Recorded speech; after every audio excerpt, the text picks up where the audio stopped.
stormy seas and lost souls. Who is it? She's dreamt of this before. It's coming. Is it? They say dreams are visions of our memories, thoughts and fears, as seen by our inner eye.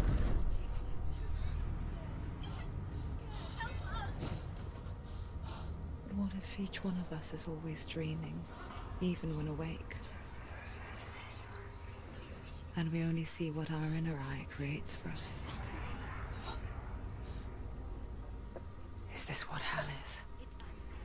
A world shaped by Senua's nightmares. Maybe that's why people fear seeing the world through her eyes. Yes, she's scared. Because if you believe that Senua's reality is twisted, you must accept that yours might be too.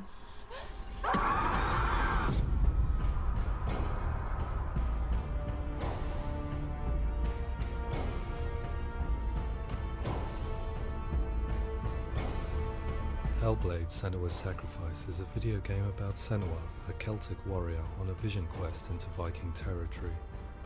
But what sets our hero Senua apart is that she suffers from severe psychotic mental illness. He knows she's getting closer. He can feel her coming closer. She's getting The original idea for Hellblade was to create a classic hero's journey, a journey of suffering, but one where the fantasy world is not another planet or alternate universe, but a world that is constructed in Senua's mind. But to do so would mean putting psychotic mental illness at the center of the experience, a subject that is still considered taboo, and a challenge that was both terrifying and exciting in equal measure. In Hellblade, the starting point was a newly discovered Celtic goddess called Senua in Ashwell, Hertfordshire. When first discovered, her name was thought to be Senua, a name which I liked and kept. I wondered if Senua might have been a Celtic warrior like Boudica who stood up to the Romans. While the Romans had conquered all of Europe, there was a group of Celts up in the furthest reaches of the Roman Empire that could not be conquered, the Picts. And so the Romans built a wall, called Hadrian's Wall, that spans across Britain from sea to sea to keep the Pictish barbarians at bay. The Picts were known for their war paint, painted on with woad, and their matted hair clumped with lime. And so Senua would be a barbarian Pict in this image. What's your name? Senua. I haven't seen you before. I don't live home much. Oh, Zeno's daughter. I have to go. Wait. Orkney is off the coast of Scotland and was inhabited by the Picts, steeped in history and mystery, and so I made Orkney Senua's home and set the stage for a crisis. In the late 8th century, the first Vikings landed on the Orkney Islands. The population of the Picts crashed thereafter, replaced by the Norsemen of the 9th century. Were they wiped out? We don't know for sure, but it would seem likely given the reputation of the Vikings. The Northmen's brutality is legendary. High-ranking leaders and chieftains of the tribes they conquered were often offered as sacrifice to their gods. The most brutal of these sacrifices was known as the Blood Eagle. I imagine Senua as a young female warrior who returns home from exile to find her partner, Dillion, brutally sacrificed to a Norse god by these hellish warriors from a faraway land. I imagine the horror of this moment and how it would have dragged her deep into mental torment.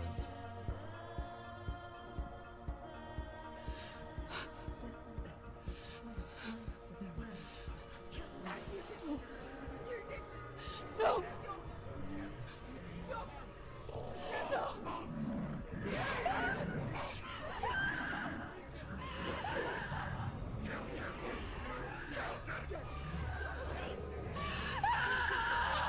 I came to learn that the Celts had a sophisticated and nuanced perspective on the nature of mental disorder. One term they used was Gelt. A Gelt is a man or woman who has been driven mad by a curse, battle trauma, or grief. The Gelt would take to a life in the woods in search of penance, punishment, and purgation. And so Senua became a Gelt, cursed by darkness, looking for redemption in the wilds. Another word the Celts used in reference to mental disorders was druth, meaning fool, or Liar. one who utters the words of God. They tell of the mad sinner who flees battle into exile and takes on a beastly nature, growing feathers on his body. The character called Druth in Hellblade is based on a little-known person called Findan, an 8th century Irish Celt who was captured and enslaved by the Vikings, but eventually escaped to Orkney where he became a monk. I will tell you my stories of hell, if I may walk with you. Upon meeting Senua, it would be his stories that fuel her quest deep into their world of gods. The Northmen say the world will come to an end. The sun will grow black, the earth will sink into the sea, the stars will disappear, fire and water will meet, flames will play against the sky, the heavens and earth and all the world will be burned, all the gods will be dead, and the warriors of Valhalla and people everywhere. Senua, prepare yourself for Ragnarok, for it is nigh. So the stage was set for a new adventure, a journey into the Norse underworld called Hell, a vision quest fueled by madness and myth, a fantasy that was created by Senua's own mind, and one that we would experience through her eyes. This is your mission. This is your quest. There is nothing else left. To make a game about a warrior with psychotic mental illness as its central theme was fraught with danger. Mental illness such as psychosis is still taboo and rarely acknowledged in a century of cinema, never mind the new medium of games. Where it does feature, it often conflates psychosis and psychopathy associated with a lack of empathy. It is unfortunate that these two words sound so similar that they are used interchangeably in media.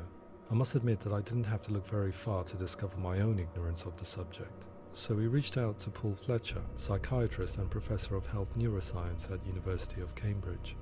Psychosis is a descriptive term, and it refers to having a loss of contact with objective reality. So it's characterized by two main sets of symptoms. One of them is hallucinations, where somebody experiences perceptions when there is no actual objective thing out there to perceive. You're already dead. Who are you? And the other is delusions, where somebody comes to very often bizarre, unpleasant, frightening beliefs when there's no good evidence in favor of them. There's no doubt about it. The source of the darkness is in Helheim. And the goddess Hela holds his soul there. We reached out to Welcome, a biomedical research charity that spends billions on research and awareness programs aimed at improving health. Mental health hasn't always been presented in the media in a way that is particularly helpful. It can be challenging to engage people with the subject matter, and there are a lot of preconceived ideas about mental health, and particularly schizophrenia and psychosis. So we hope our support allows the team to continue to collaborate with Paul Fletcher and with those who have experience of psychosis to create a game that provides a fresh perspective on the condition and allows audiences to engage with it in a way that just wouldn't be possible in any other medium. What started out as a brief consultation convinced me that we were only scratching the surface of an immensely deep and interesting subject that could enrich and change the very nature of the game. That's cool. Thanks so much for coming here. Pleasure. Thanks. It's really interesting for me. I'd love to be involved. I think it's fascinating. Absolutely. Our understanding of psychosis is still very much a mystery, and ways of treating it are still primitive compared to physical illness. After all, it is easy to see the pain and suffering caused by physical diseases or physical trauma. It is not so easy to see the mental suffering and trauma of severe mental illness.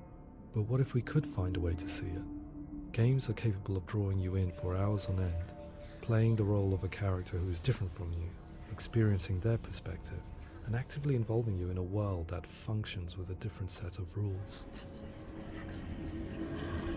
Calls you to your death. It's an evil voice. If we were to represent Senua's psychosis, we would have to simulate voice hearing, a common attribute. But how can we simulate something we have no first-hand experience of? Professor Charles Fernyhough, a leading expert in voice hearing from Durham University, offered his help. Hearing voices is an experience that is usually associated with severe mental illness, and crucially we know that hearing voices is a part of ordinary life for many people who don't meet the criteria for mental illness. Yeah. Oh, that's not him in real life. We know voices vary according to where they appear in space. Voices can appear far away in the distance, they can appear right there in your ear, they can seem to be coming from inside your head. Based on the information Professor Fernie Ho provided, I put together a sound brief and invited some actors to the studio. We recorded the actors using a binaural microphone, which records the 3D spatial position of sound, replicating the way sound is heard by human ears. It gives you an incredible sense that the person you are listening to is right there beside you. Can't see how she's going.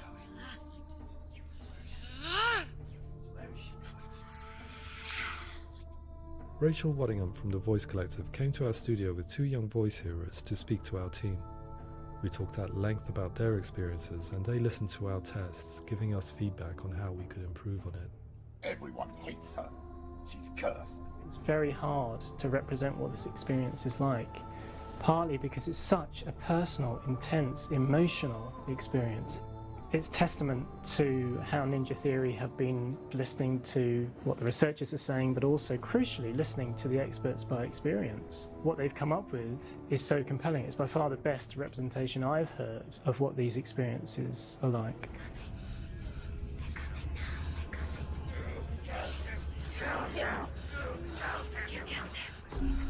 Other common attributes of psychosis are visions and flashbacks. We met with Recovery College East, who work with and care for people recovering from severe mental disorders. A group of service users gave us their first-hand account of what they experience. Sometimes when the vision or what we're seeing is too much, it becomes more difficult until eventually we perhaps don't see anything. The people we spoke to, the stories they told, were fascinating, harrowing and mind-boggling. The reality of what people experienced was vivid, far exceeding what I could possibly have imagined. We went away itching to represent some of these visions and flashbacks in the game. As we all know, my heart is so, love is so far away. Don't you know how I wanna feel deeper? I could never know how you grow, all these days are killing me. Now I see deep in me insanity does unfold. I just wanna feel deeper, deeper. I just wanna feel deeper, deeper.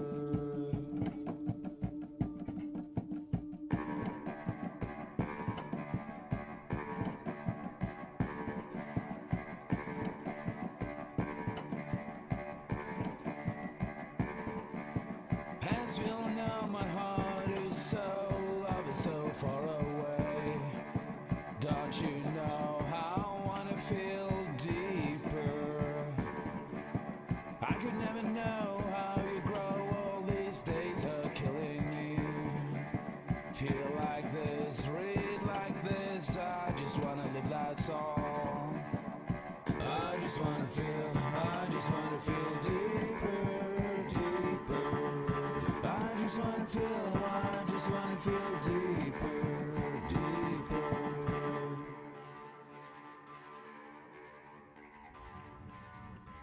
To refine our work, we continue to hold meetings with Recovery College East over the course of a year and a half, showing them what we had achieved so far and refining the in-game representations based on their feedback. With their help, flashbacks, visions and changes in perception were woven into the story and gameplay of Senua. The students that are involved in this project are incredibly excited about being involved. They have described the experience as being important because it values their lived experience and shows that despite what we have been through, all of that experience becomes valid, that actually it's something that we should all be talking about. The experiences described range from beautiful to frightening beyond comprehension. I heard of a girl who has to live with an angry voice screaming at her, slamming on her doors and walls 24 hours a day. I met someone who would often see hanging corpses in a room, so real that she would sometimes try to rescue them. The panic and fear that comes with such visions is entirely understandable, and it can be a living horror for some. Worthless, weak, pathetic. Go on, feel sorry for yourself, because there is no one left to do that for you. I was urged by one fellow that we should not shy away from showing this horror, and so I was perpetually torn in making Hellblade. Had we gone too far with our representations or not far enough? broken and lost. Just like your soul. Come on.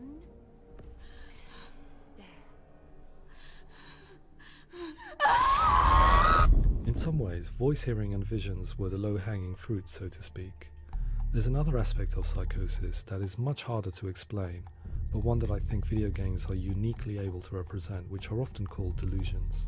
People begin to see patterns in the world. They begin to link things that most people wouldn't link. Most of the things that we might think would be coincidence or, not worth commenting on. Nevertheless, that might have a particular salience or importance for them. One individual described how everyday words, sounds, colours and objects were steeped in meaning to him, forming a strange and sinister puzzle that he was determined to solve but could not quite get to the bottom of. It's not just brain dysfunction. It's not like the system shut down. It's actually an incredibly creative process. The person creates a world populated with voices and phantasms and terrors, and they're completely immersed in it. They believe in it. We often invite people into the studio to play the game. In one of our playtests, they played through much of the game, making associations between runes, secret messages, and the threat of darkness that stalked them.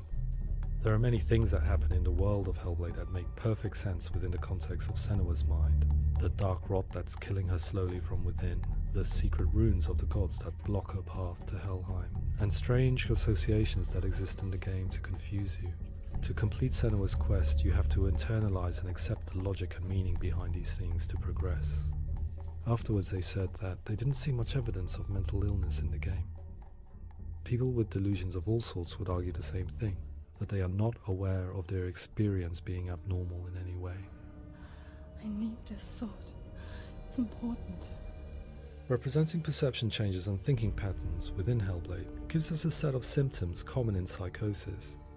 But people with lived experience were keen to emphasize another point, that it is wrong to define a person by their symptoms. Quite often, the illness comes not from the symptoms, but from the stigma, isolation and mistreatment that comes about from the rest of society. They say that I'm cursed. What if they're right? I needed someone to portray Senua, someone who could believably internalize her suffering.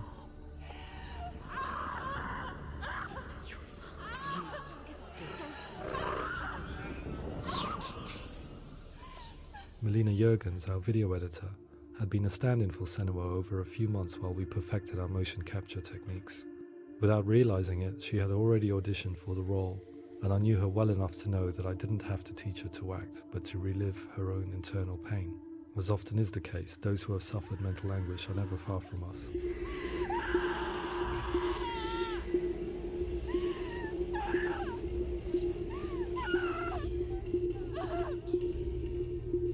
My hope is that by creating a compelling and aspirational character in Senua who feels very much real, albeit in a fantasy setting, we can provide a lens into her reality, a different one to yours, and this is where storytelling comes into play. I imagined her life based on common threads in real people's lives. She was always prone to psychosis as a child. Her mother Galina also heard voices and had visions, so perhaps there was a genetic aspect. Or perhaps it was cultural, as she lived within a world without science, of gods and a superstition, as exemplified by her druid father Zimbal. Psychosis developed in her late teens to early 20s and was exacerbated by stigma and isolation at the hands of the clansmen and her father. This darkness. It's spreading. The trauma of seeing her lover Dillian sacrificed tips her over the edge, making her remodel her reality around a concept that connects everything: the darkness. So the question, is what Senua experiences real? Can only be answered by saying, yes, it is real. It is her reality. All of her suffering will have been for nothing. It's just a matter of time. Towards the end of the project, service users and professionals that had collaborated with us were invited to see the near-final game. It was a chance to see if the game had reflected their views or if it had misrepresented them. For me, being involved in especially developing Senua's character has been really important, and being able to bring in my perspective and what I see and what I hear and having that built into the game has been a real privilege.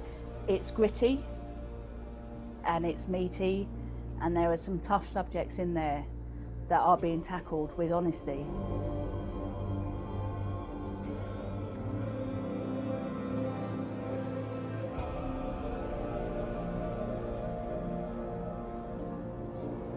I was blown away by it today, absolutely blown away. It was just fantastic to get the opportunity to use our lived experience in a very creative way. There's nothing tokenistic about the work we've put in. It feels like we've been listened to, things have been taken on board, and I think there was a lot of realism in the game itself, and it feels very authentic.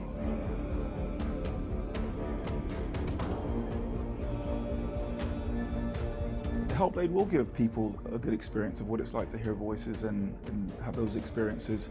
I'm glad that the guys at Ninja Theory kind of asked us to come along and help them build an experience that's positive when it comes out, and get myself a copy and have a go.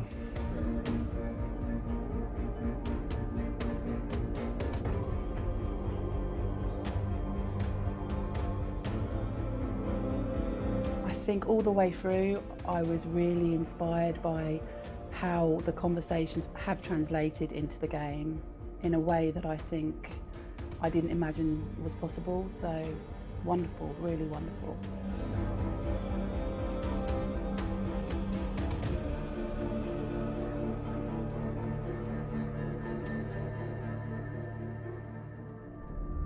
I really hope that others will follow the lead they've set and use the power of something like a video game to change people's perceptions, to increase understanding, and ultimately to make some of the stigma around voice hearing and other experiences go away.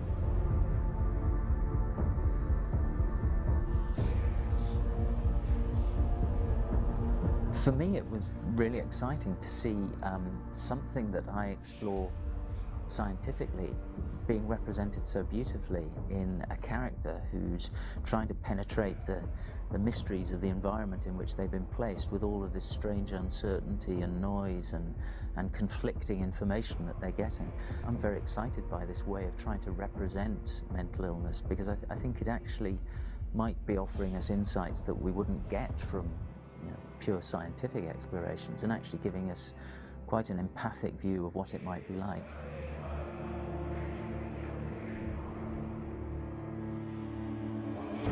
Mental illness has been with us for as long as we have been on this planet, but why? Why hasn't evolution stamped out this weakness from within our gene pool? I often pondered this question until I realized that the question had an inbuilt flaw. It assumes that being and thinking differently is a weakness.